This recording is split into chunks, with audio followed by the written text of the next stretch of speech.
Salut à tous, très content de te retrouver aujourd'hui pour une nouvelle vidéo sur Bitcoin. Alors, je vois beaucoup de FUD, je vois des gens qui vendent leur crypto, leur Bitcoin, on a des news horribles, Bitcoin va-t-il s'effondrer à nouveau? Donc dans cette vidéo, on va essayer de remettre un petit peu l'église au centre du village. On va essayer de parler purement technique, on va enlever les biais, on va enlever le sentiment de marché et tout ça, et on va simplement se contenter de répondre à une question simple. Est-ce qu'ici Bitcoin est haussier ou est-ce qu'il est baissier? D'accord? S'il est baissier, très bien, quels sont les niveaux d'invalidation? Les niveaux structurellement importants qui nous permettent de définir si on est en bear market ou non, d'accord? Il y a des niveaux pour ça. Et on va essayer de regarder, très bien, si c'est également un marché baissier, on a donc une structure de retournement de marché, on va essayer de l'analyser, c'est celle-ci, et on va rentrer dans le détail pour savoir concrètement si c'en est une ou pas. Donc tu vois, il y a quand même pas mal de choses. On va se concentrer sur des grandes UT. Je ne vais pas rentrer dans du H1 parce que sinon la vidéo va durer 3 heures. Et en plus, on est toujours dans le même cas, c'est-à-dire vous pouvez regarder les vidéos précédentes. On va répondre donc à une question simple. Est-ce que ce marché est haussier ici? Est-ce que tu trouves que ce marché est haussier? Je vais répondre à cette question. Pour définir si un marché est haussier ou non, on doit également tracer, en fait, on doit regarder un petit peu ce qui se passe au niveau des résistances. Donc on va tracer en fait toutes nos résistances et dans un marché qui est en tendance haussière, on pourrait tracer celle-ci, on peut tracer également celle-ci.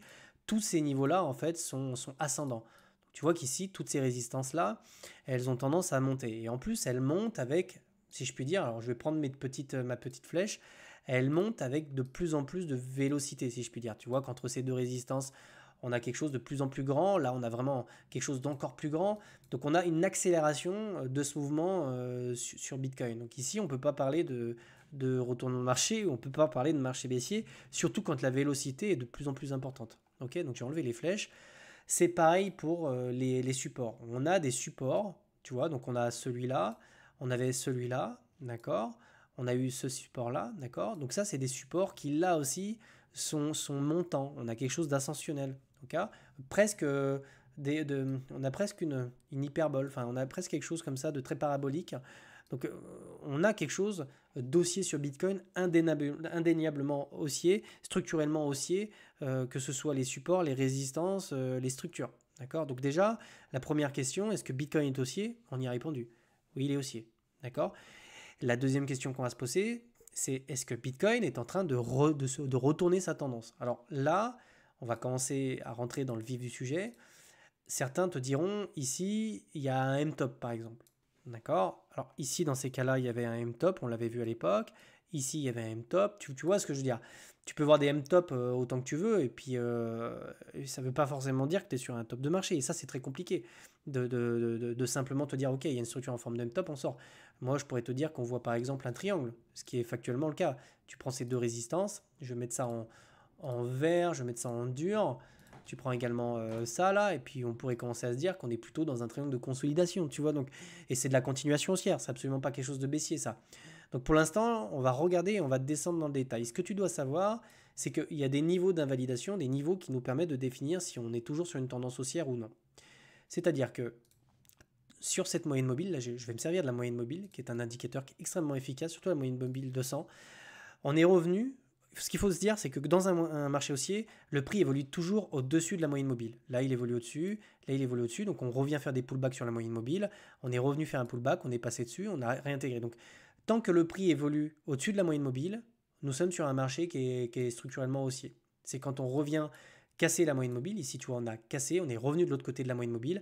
Et ensuite, ça, c'était des résistances. C'est-à-dire la moyenne mobile servait de résistance, alors qu'elle servait de support sur un marché haussier. Donc là, tu vois que le prix évolue sous la moyenne mobile, d'accord? Quand il est venu croiser ici, on s'est retrouvé structurellement sur un marché haussier. Donc pour l'instant, tant que le prix évolue au-dessus de la moyenne mobile, ce marché est toujours haussier, d'accord? C'est-à-dire que oui, on pourrait casser, on pourrait casser le niveau qui est ici, on pourrait venir chercher la moyenne mobile autour des 85 000, on pourrait même passer dessous, que ce marché serait toujours haussier. Ce serait peut-être même mieux, je trouve, d'un point de vue prix de l'action, de faire ça en fait, que d'aller directement chercher les poches qui se situent là. Et je vais t'expliquer pourquoi. Et là, on aurait notre énième creux en fait ascendant qui nous permettrait justement de regagner une dynamique et d'aller chercher derrière des nouvelles ATH. Donc, il faut bien comprendre que oui, ici, on peut corriger. D'ailleurs, je vais te montrer, on est structurellement sur un marché très haussier sur le long terme. Mais par contre, si on passe en weekly, sur du daily, sur du weekly, semaine, la dynamique actuelle est baissière. C'est-à-dire que si on prend mon indicateur de tendance ici, lui me dit que c'est plutôt baissier. Donc je vais enlever tout ce qui est sur la charte et je vais te montrer que c'est pas forcément quelque chose il faut pas avoir peur de ça. Je dirais même que c'est plutôt positif. Je vais t'expliquer pourquoi. Ici, c'est dynamique et baissière en ce moment. Dynamique baissière. Donc on peut revenir chercher la moyenne mobile sans trop de problème. Je vais enlever celle-ci par contre. Elle pollue un peu le truc. Et je vais enlever celle-ci. Donc oui, on peut venir corriger. Mais ça, on l'a déjà fait ici. Sur ce cycle, on l'a déjà fait. On a eu cette période de consolidation. On a construit un gros support. On est venu chercher un nouveau sommet. On a eu cette période-là, tu vois qu'on est venu, hop, on est venu chercher quelque chose de baissier sur mon indicateur. On a eu une phase un petit peu horizontale comme ça. Et derrière, on est venu chercher un nouveau sommet. Donc ces phases-là sont des phases qui sont courantes sur des marchés haussiers. Le marché, quand il pump comme ça de je sais pas combien de pourcents, enfin, on a eu quand même une très très belle performance ici. C'est normal que derrière, on ait du retracement de la consolidation, 80%, t'imagines. Donc pour l'instant, oui, sur des petites unités de temps, on tend à la correction ou à la consolidation. Ok. Ce qui est extrêmement positif à mon sens, c'est que malgré tout, on a consolidé déjà, on est revenu chercher MACD dans le négatif, on est déjà sur des niveaux d'inflexion et on est toujours autour des 95 000 $. Et ça, il faut souligner que c'est quand même une belle performance de la part de Bitcoin. C'est-à-dire qu'ici, c'était exactement la même chose, on a eu un MACD qui avait corrigé, etc. On était venu chercher des niveaux importants, on avait maintenu ces niveaux-là. Et là aussi, c'était extrêmement intéressant. C'est pour ça qu'ici, on parlait vraiment de bull flag. On était quasiment convaincus, c'en était un. D'accord. Parce que justement, on avait un MACD qui commençait à reprendre du momentum. Donc ici, ce mouvement baissier qui est en train de s'amorcer n'est peut-être pas terminé. Il fait peut-être que commencer. Il va peut-être durer encore quelques semaines. D'accord. Peut-être qu'on en verra peut-être le bout qu'en mars ou qu'en avril, tu vois, ou peut-être même en mai. D'accord. Parce que pour l'instant, il faut vraiment qu'on ait des structures de l'autre côté de mon indicateur de momentum pour reprendre de la valeur. Tu vois. On pourrait même revenir chercher une zone de neutralité ici. Donc pour l'instant, j'ai envie de te dire, oui, la dynamique est baissière, mais on a des niveaux d'invalidation qui se situent nettement plus bas. D'accord. Dernière chose, c'est extrêmement important ce que je vais te dire. On va passer en daily. Je vais mettre mon graphe comme ça. On va remettre les moyennes mobiles. Et ce qu'il faut que tu te dises maintenant, c'est que concrètement, est-ce que c'est une structure de retournement de marché? Parce que c'est ça qui nous intéresse. Est-ce que c'est un M-top ou pas? Alors, il y a eu de la distribution, c'est indéniable. On l'avait vu aussi sur la dominance. Le fait d'être revenu chercher cette zone de prix au-dessus de la résistance là et de s'être fait rejeter sur ces niveaux-là, ça nous invitait qu'il y avait clairement ici de la vente et du profit. On va pas se mentir et on va pas se mettre des bandanas devant les yeux. C'était clairement une phase de distribution. Mais il en faut un peu plus en fait pour avoir des structures de retournement. Ce qui se passe aujourd'hui, c'est qu'on a beaucoup d'intérêt jusqu'aux 111 000 $. Mais vraiment, quand je te dis beaucoup, si le marché veut, si vraiment les institutionnels, la smart money, etc. veulent sortir du marché, ils ont ce qu'il faut ici. Il n'y a pas un monde, écoute-moi, il n'y a pas un monde où les mecs ne vont pas chercher ces poches-là. Parce que pourquoi? Parce que quand tu as des millions comme ça, des centaines de millions qui sont c'est des ordres qui permettent de racheter en fait en partie ce que la smart money va vendre en fait. C'est vraiment, il faut vraiment le voir comme ça. C'est des shorts, donc la smart money peut se servir de toutes ces poches-là pour vendre en fait ces bagues. D'accord. Donc ça va être de la vente. D'accord. Donc elles vont se servir de ces poches-là pour le faire. Et elles peuvent le faire à moindre coût. Pourquoi? Parce qu'il y a tellement d'ordres en fait ici qu'elles peuvent le vendre à peu près autour des 110 000 $. Si elles vendent ça alors qu'on a très par exemple dans ces zones-là où il y a très peu de liquidité, on risque d'avoir des grosses mèches et puis ça va faire baisser le prix de BTC et elles vont vendre beaucoup plus bas. Alors que là, elles peuvent le vendre à un très bon prix et en grosse quantité. Il n'y a pas un monde où elles ne se servent pas de ces liquidités pour le faire. D'accord. Il y a énormément de stop loss, etc. sur ces niveaux-là. Donc pour moi, si vraiment on devait... Voilà, je te mets tu vois, le scénario de retournement de marché, je vais te le montrer. Si vraiment on devait retourner ce marché-là, on ne le ferait pas sur une vieille structure d'OB comme ça. On ne le ferait pas sur une structure comme ça. Si on devait vraiment retourner ce marché, on irait rechercher cette poche de liquidité, on ferait un petit M-top ici, on casserait tout d'un coup, et là, on viendrait chercher beaucoup plus bas et on casserait le support ici.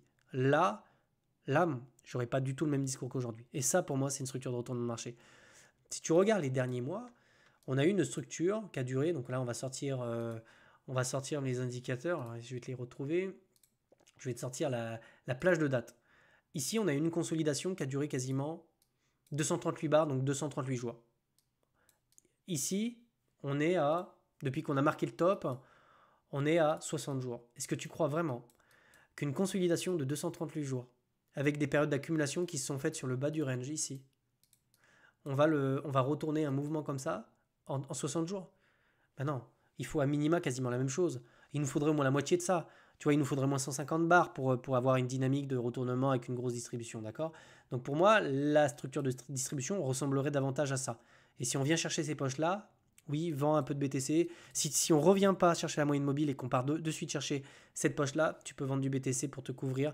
C'est pas un conseil, mais je te le dis, c'est toujours bien d'avoir un peu de cash, surtout si tu reviens chercher ces niveaux-là, parce que là, ça pourrait vraiment faire mal. D'accord?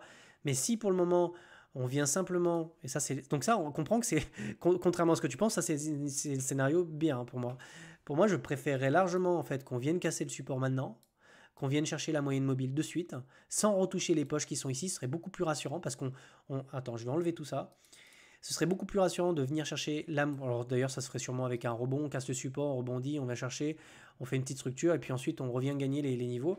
Ce serait beaucoup plus intéressant de venir chercher ces niveaux-là pour ensuite chercher les niveaux plus hauts. Ça nous donnerait de l'impulsion et ça nous donnerait beaucoup plus de liquidité pour le faire. Ce que tu dois également savoir, c'est que sur les niveaux des 85 000 ici, on a énormément d'intérêt. Donc dis-toi bien, les mecs ont le moyen de vendre ici, ils ne le font pas.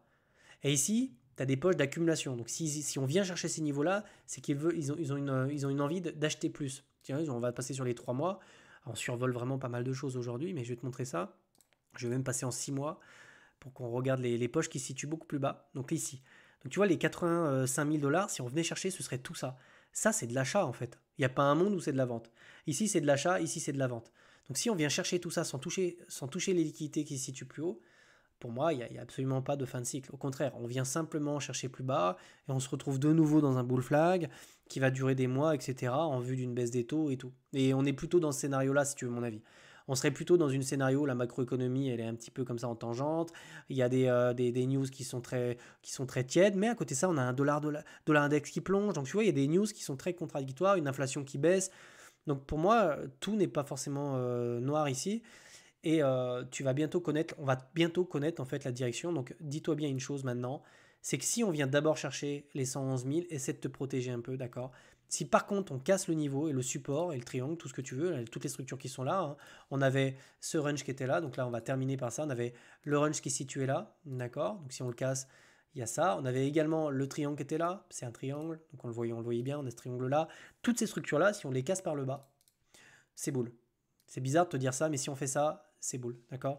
Si on vient d'abord chercher l'équité là-haut, j'ai tendance à penser qu'on sera rejeté. Voilà, tu as vraiment une idée de la chose.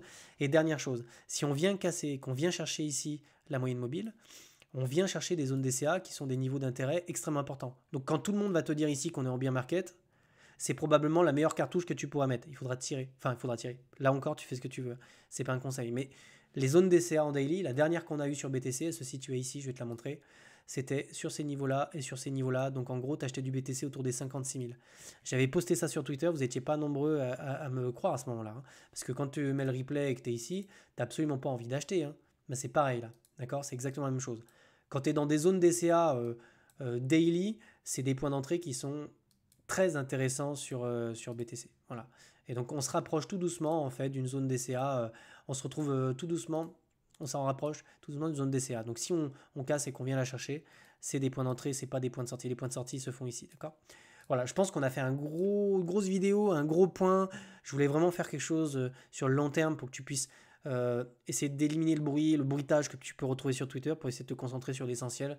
Est-ce que ce marché est haussier ou pas? Je te souhaite de passer une excellente journée. Je te retrouve dans la semaine pour d'autres vidéos. Je vais peut-être réduire la fréquence parce qu'il y a peu de choses et peu de volatilité. Ciao, ciao, salut.